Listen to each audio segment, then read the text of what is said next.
ঈদের সকাল নদীর বুকে ভাসমান ছোট্ট নৌকায় বসে রান্না করছেন শাহনাজ বেগম। তবে সেই রান্নায় নেই উৎসবের ছোঁয়া, নেই পোলাও কিংবা মাংসের সুবাস।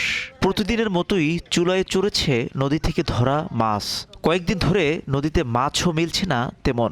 আয় কমে যাওয়ায় ঈদের আনন্দ যেন আর পৌঁছায় না এই জেলে পরিবারের দোরগোড়ায়।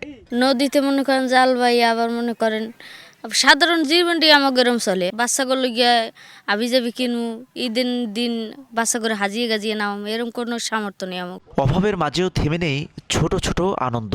নতুন জামা কাপড় না থাকলেও লিপস্টিক আর মেহেদি দিয়ে সাজুগুজুতে মেতে উঠেছে মারিয়ম, মরিয়ম ও ফাহিমা। জন্মের পর থেকে এমন ঈদই দেখে আসছে তারা। তাই সীমিত সামর্থ্যের এই আয়োজনই তাদের কাছে উৎসবের পূর্ণতা। বেশি একটা মাছ পড়ে নাই, তার জন্য কিছু কিনতারই নাই। গতবার মনে করেন ঈদ করতে পারছি, মাছ আনাজ ভালো আসলো, টাইম ঈদ করতে পারছি। এবার মনে করেন ঈদ করতে পারবো না, মাছ আনাজ ভালো না। 200-র বেশি সার্ভিস ও ফিচারে লেনদেনের সব বিকাশ অ্যাপে সম্ভব। পটুয়াখালীর বিস্তীর্ণ উপকূলে এমন গল্প ছড়িয়ে আছে হাজারো পরিবারের জীবনে। ঈদের আনন্দ যেন তাদের ঘরের দোরগোড়ায় এসে থেমে যায়। জেলে কৃষক, দিনমজুর ও ছিন্নমূল পরিবারের অনেকেই অর্থাভাবে সন্তানদের জন্য কিনতে পারেননি নতুন জামা। সেমাই, পায়েস কিংবা পোলাও মাংস সবই থেকে গেছে কেবল কল্পনার ভেতর। জাগা জমিন নাই, নৌকায় নৌকায় ভাসিয়া জীবন। এই ইটার কাটে করম, এই ধরেন গুড়ারা খাওয়ান খোরান দেই, আনন্দ তেমন একটা বেশি একটা করতে পারি না।